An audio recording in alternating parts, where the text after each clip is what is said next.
I'm joined in the studio today by a Zambian rapper who goes by the name of FREEM1ND. He's based here in Paris, but spent his formative years in Zambia. I'm very pleased that you could join us Thank today. you. Thank you. Pleasure's all mine. I understand you have a new album out, but before we get to that, let's start at the beginning. Right. Your childhood in Zambia. What kind of a place was Zambia then? Okay, well, I was born in Zambia in 1992, so 27 years ago. I could say that for me, growing up, Zambia was a place that was full of life and color, and I grew up very much around my whole family. Like that means like my grandfather, my mother, my father, my aunties. Like that's how I grew up. And I'd say that mainly my memories from growing up in Zambia as a child were those of fun and music, matter of fact. Yeah. And what were the musical influences in Zambia at that time? Well, at that time, I won't be able to tell you names, but I can be able to tell you like sounds. I can like there was this one song which I remember. It goes, "It is true." Do you know that song? Not at all. No. That was a very, very famous Zambian song. But I'd say that Zambian music in itself then was very much underground, and it was a lot about live bands. So it was like the live bands would create the music of the country. We didn't have as many artists as we have like today, and even the past 15 years back then. It was more going to events and finding like live musicians per se. And was that more in the capital Lusaka or in other parts of the country, all over? Well, I'd say the biggest musical influence in Zambia comes from the Copperbelt. So that's Kitwe and Dola. That's where like they have a big following the music there, and their sound arrives like a wave in Lusaka. So I'd say that from the Copperbelt there's a lot of strong influences, but as well, obviously Lusaka, which is where I was born, we also have a lot of great music to offer.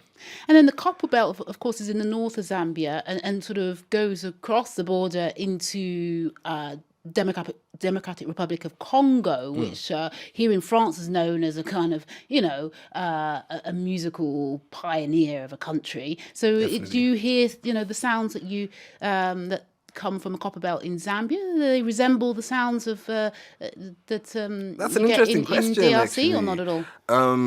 I could say that the music of DRC has definitely like leaked into Zambia, 100%. There's great influences. I mean, we welcome Congolese artists into Zambia all the time for live shows. So, and in its truth, now that you've mentioned it, actually, because I didn't actually think about the proximity. But now that you mention it, there is definitely a shared influence between Congolese music and music that comes from Zambia. And then traditionally, do Zambian musicians use more Western instruments, or are there any sort of native instruments like you see in West Africa with the kora, for instance, or is it all sort of Western instruments? No, I'd say we do have traditional instruments as well, which are used. I wouldn't be able to name drop them now. Well, I could try, but I'm not wanting to make these mistakes. But now we do use obviously Western instruments, because I'd say that like I said previously, the sound was very much rural and it was about bands a lot. So Western instruments are used. However, we do have our own. Obviously, we know how to have our own drums, our own like chords. There's this one instrument which is like sort of like a xylophone, but with like like metal sticks picking on you. Dun, dun, dun, dun, dun, dun. Yeah. I've seen them in South Africa. I know exactly, so. but I don't know what they're called, but I've seen them in South Africa. Okay, so interesting. So yes, a childhood full of music. Definitely. Were there musicians in your family? Yes, my grandfather was actually a drummer in a band in Lusaka, which was a very famous band. Him and his brothers, so my grandfather and my granduncles were in a band called the Ravens. And that obviously made that in the family we had so many vinyls everywhere, all over the place. So it was playing music. I mean, music was just a big part of every single thing. And even like growing up, there'd be a certain time where we wouldn't even put the radio on because I'd be singing. So we wouldn't need the radio, I'd just sing all the way in the car. Like, yeah. You're lucky parents. So from what sounded like quite an idyllic childhood in the capital of Zambia, Lusaka, to Paris, how did that come about?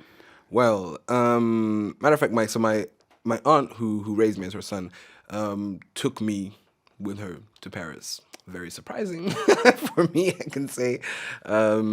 because I didn't want to leave. So you can imagine, like, I was 7 when I arrived in Paris. So it happened because she actually came here for health reasons and also for like better opportunities in terms of education for me and such things.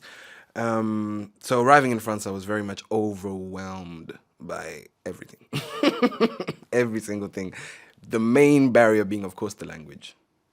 But as a child, I imagine you picked that up pretty quickly. Very quickly, luckily. Like I picked it up within 3 months of being in France. I was already speaking French, had all my French friends. I'd even like forgotten that I didn't know French upon arrival. So that's the advantage of coming to a country where you don't speak the language very young and you're forced to pick up on it. It will happen quickly. And then were you able to express yourself musically quite early on after arriving here in France? Well, music was my favorite lesson. And like even in like music class from the time I was very, very young, it was the one in which I'd be able to express myself the most. And like the teachers would see that I'd like enjoy it. So a lot of other students didn't really animate the class. So it'd be like, Dion, come over to the front, do something like entertain us. So yeah, music has always been like my outlet to express myself.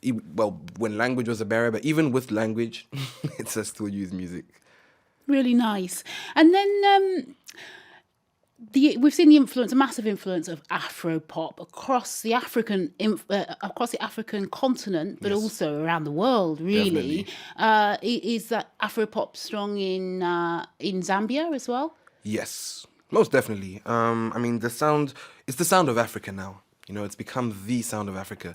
And it started in West Africa, but the rhythms, the dancing, just the whole vibe, I mean, has told a story that all Africans can relate to. So in Zambia now, we have quite a few artists who make songs in the Afropop genre, Afro swing, and we love it. We love it because I find that for now we can say it has a little bit of a legitimacy because it's Africans making African music.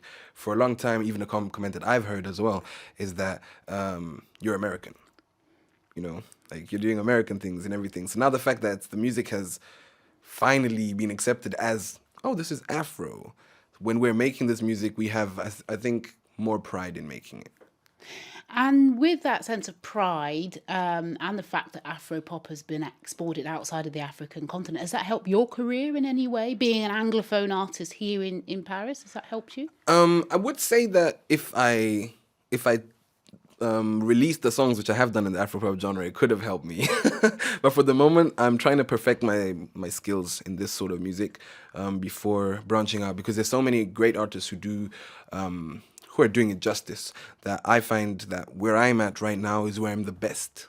And I will grow into that in time because it's an objective of mine, and I love change and I love growing. So for the moment, I'd say the Afropop has really allowed me to get more and more confidence with saying that, hey, I'm an African musician, but I wouldn't say that it's helped my cause per se, because I'm very much still embedded in hip-hop music.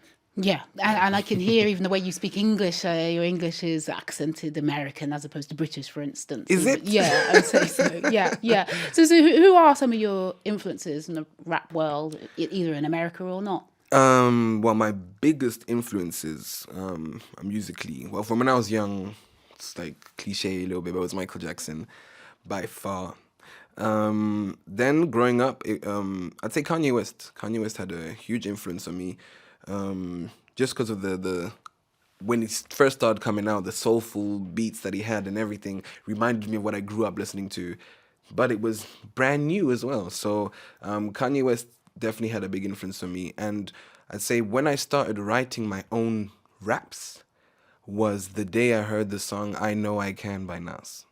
Like, that is the day where I got my pen. I was like, wait a minute, I know I can, right? I actually can. So I started writing, and I had this little like mini radio where if you put a blank cassette in it and you played the radio, you were able to record the radio and your voice.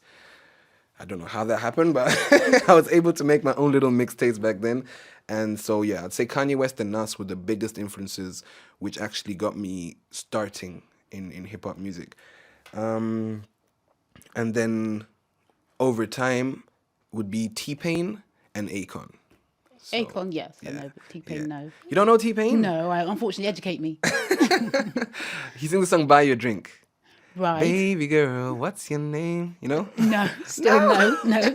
Draw a blank. But okay, interesting, and more American influence than. And what about French rappers? I mean, for me, immediately I think of MC Solar, for instance, but then also more Oh, yeah. political rappers, Kerry James, and so on and so forth. I mean, you've been here. Your I've been here for a career's long time. here, really in France. So, how influenced are you by sort of French Well, rap? in terms of French rap, I love to go to French rappers who are lyricists. So I'd say that like you mentioned, MC Solar, really, Oxmo Puccino, Kerry James, real people, rough. You know, like I guess people have stories to tell because I find that like that grit and that energy that they bring to a track in French, for me, that hits like the peak for me. That's my favorite sort of French rap, is those guys who are really gritty, but like involved. They're on a mission to do something. You almost feel like they're politicians, almost, so to speak. So in terms of French, in terms of French rappers, I'd say I'd stay with the old school, where my influences started. But I also like a lot of French R&B, because R&B, I love R&B.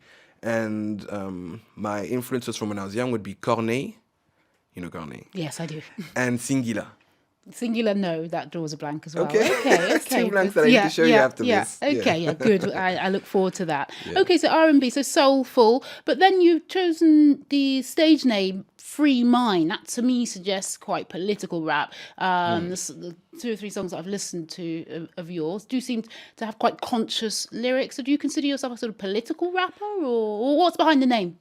So first of all, Free Mind is not my name, it's my goal. It's my quest. So I think that if I wear it as a name, I'll never forget it. So I have to keep on going towards it. So the aim of my music, really, I wouldn't say it's political or it's just turn up music, but I'd say it's that middle which represents me. So it's really about being conscious of what's going on around you, understanding social problems, understanding political ideals, and just really, amongst all of this, feeling your own true inner strength and being able to rise above a lot of things. So the idea for me of like Free Mind, when the name came to me, because like my name is Dion, so a lot of time people tell me, man, you have a cool name, just use your name as your as your stage name.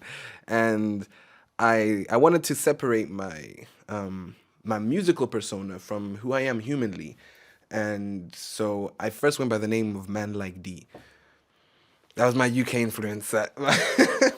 But then after thinking, I was like, anybody can be that. You know what I mean? So Free Mind literally came to me on my birthday. I was sitting outside, and it just came to me like, whoa, Free Mind. And that's for me the closest thing I could get to Dion, actually, because I find that it really represents me. And there's a 1 instead of the I, because the idea of unity. So, because like I'm the big brother of 8. So I feel that it's in unity that we get the greatest power, and I wanted my music to be able to reflect that. So what musicians did for me, so when I mentioned like Kanye West, T-Pain, Akon, is that they made me feel understood and empowered, and they made me feel free, so that's where the name comes from. And it's a kind of a quest, as you say. Most definitely. It's most definitely a quest, because I feel that in order to be Free Mind, you need to get knowledge, you need to meet people, you need to understand your position in life, understand change, embrace so many things, really. And it can't be something that you claim, at least not so early in life, I believe. So yeah, Free Mind is my goal, and it's a goal that I share with everyone. And then do you return to Zambia regularly? Oh, most definitely. And do you perform in Zambia? Yes, well, I returned to Zambia. I hadn't been to Zambia for quite some time, actually. But I returned to Zambia in 2018. There in Zambia, I produced 2 artists, actually. So I'm helping 2 artists get their projects out, get studio time, just get their dream out, really. Because I feel like you can never enjoy something if you're alone doing it. And like the way they reached out to me, really, it felt like this was the moment I'd been waiting for almost like my whole life. Like there's somebody from my home country who'd seen a song of mine and was like, hey man, I saw your song, I'm also an artist, could you help me? And I was like, Yes, I can definitely And that's do an that. ongoing project. So you're Yes. producing their album. Are you Yes. hoping to help them with tours? Everything, Yeah. honestly, as much as I can do for myself, I'd like to do for them. So they're actually, so my EP dropped last Friday. So last Saturday on the 4th of May. We have another one coming out on the 24th, which is the girl who I'm producing there in Zambia. So I'm producing a female. Her name is? Her name is Nemesis versus Lady Rin. It's one person. Name to watch, okay. Yes. Yes. Yeah, so that's Nemesis Lady Rin. She's a singer and a rapper. And she is just very deep. Like, her message is also, like I said, FREEM1ND is being a goal. I believe that she shares that goal with me. And the same thing as the other artist who I'm working with. His name is Izukanji. He's the first one who reached out to me, actually. And he's not even from Lusaka. He's from a place called Pilato in Zambia. Which I've never heard of. Yeah. It's, you could say it's a small town in Zambia, actually. So it's a place where there aren't so many opportunities for everybody. So you have to go out there and really look for it and make it happen. And so, yeah, Izukanji comes from there, and he's one of the few artists, actually, who hails from that place in Zambia and who's doing his thing. So he is he does R&B, Afro, soul, swing, pop. He's very, like, energetic and dancey music. And his album is actually coming out, so 3 weeks after Nemesis versus Lady Rin. Her album's called Synergy, and Izukanji's, his is coming out so early to mid-June, and we are still working on a lot of titles. Okay, interesting. Yes. So that suggests to me then, FREEM1ND, that you have quite a following in Zambia, even though you don't live there. Yes, I'd say that's where my biggest following is, actually. Even though I live here, something that when I started making my music, because my music is in English, I wanted it to be the bridge between France and Zambia. So I thought that being a Zambian in France, I want to make music for the Zambians in Zambia, but so that they have that idea that, hey man, there's a guy who's like us, who's out there doing his thing in France.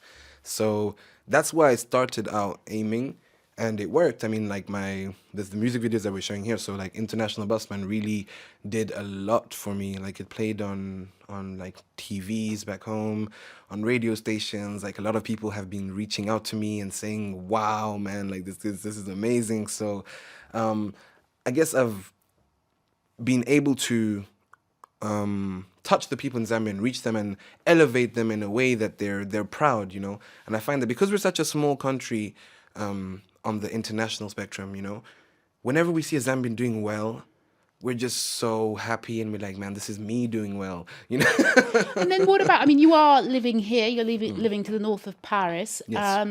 Where a good number of rappers have come from, are operating. But the fact that you rap in English, doesn't that create a barrier somehow between you and possible followers, fans? Or not at all? Well, you know what? For a long time, it actually did. To be honest, for a long time, it actually did. And my friends, because I speak French, so a lot of my friends were saying, hey, man, like, do a song in French, Like, open up to the French people. You're here in France. And so for a long time, the idea would be trotting in my head. I'd be saying, I need to make a song in French. But you can't force art. But like I told you, growing is changing. So hopefully one day I will be open to this idea and I'll make it happen. But for up until now, I've never felt comfortable making music in French. But over the past few years, a lot of artists here in France have started making music in English or featuring Anglophone artists. So they're bridging the gap slowly. And by the time that bridge is ready, I'm going to run across to the other side. Very interesting. Yeah. And then going back to Zambia, one rapper in particular I'm thinking of, Pilato, definitely a political rapper, is running into problems with the current government, Right. over the fact that he is calling out issues around corruption and so on and so forth. Do you find yourself censoring what you do when you're in Zambia as an artist, or not at all? I wouldn't say we censor what we do, but it's something which is as Zambians in general, I speak for us as people, I know that we complain about the political situation very quietly. So having somebody who comes on a platform and who makes a lot of noise about it, is just like a disruption. Everybody's just like so much in shock. So that's why what Pilato's been doing has been getting a lot of attention. It's because very few people do this. You know, very few people do it, which is not to say that we are censored in Zambia. I think it's just a choice, really, that the people choose to not politicize themselves too much because of the backlash that goes with it. And I, for one, feel that using music as a platform to fix social problems is like music's biggest strength, really. So I'm very proud when I see people doing such, and it's something which I obviously in the future would like to tackle issues in Zambia through my music as well. And I mean, one of the main things which has been happening though, which is great, is that the musicians have been speaking about, you know, taking your medicine and getting tested for HIV. So there's been a good movement around that. There's also now a movement around education and being yourself. So they are like the musicians. We do once in a while form a little army and attack certain like issues which we feel need to be dealt with. But I'd say none of us on a solo mission like Pilato does. So that's why he came to your attention. Interesting. Yeah. And then on this latest album that dropped this past weekend, yes. Are there any issue-based sort of songs on that album? No, not on this one. On this album, really, I'm trying to, well, I elevate the minds of the people who listen to it, really. So it's the story of a person, like a soul who was sent from a world of light to go find light in a world of darkness. So upon arriving in this world, he's the only light. So he doesn't really realize and understand what's going on. And quickly his light diminishes so he can be with the other people. And so it's the story of finding your light, so realizing that you are light yourself, and finding your light in other people, and keeping away from the things which can destroy you, which come from you. Because, like, you know, with free minds, you can think that a lot of the things which I'm dealing with are things which happen within our heads. And so this project here is mainly about that. So the title is Keep Out the Demons. So it's really about... And can we have a couple of verses just to wrap up this interview? Can you wrap a couple of verses for us? I can, actually. So like one of my... so this song is song number 4. It's called Essence. Okay, and the song actually tells a good story about who I am. So it goes, Zambian and French, already hench, no wasting time, no chill on the bench, found the essence, no consequence, saucing it up, serving a hen, I'm a no-fin, it just stay on 10. Black excellence, black excellence, black excellence, going for the gold, my G, yeah. Story getting told, my G, yeah. Only black kings I see, yeah. Only black queens round me, yeah. Going for the gold, my G, yeah. Story getting told, my G, yeah. Only black kings I see, yeah. Only black queens round me, yeah. Very, very Afro-futurist, I would classify that. Really nice, very nice. Thank you very much, FREEM1ND, for joining us on Radio France International today. Pleasure was mine. Thank you very much for inviting me. Hope to see you soon again. Great, thank you. Thank you. Merci, gentilhomme. You're very good, very interesting. But yeah, it's a kind of a...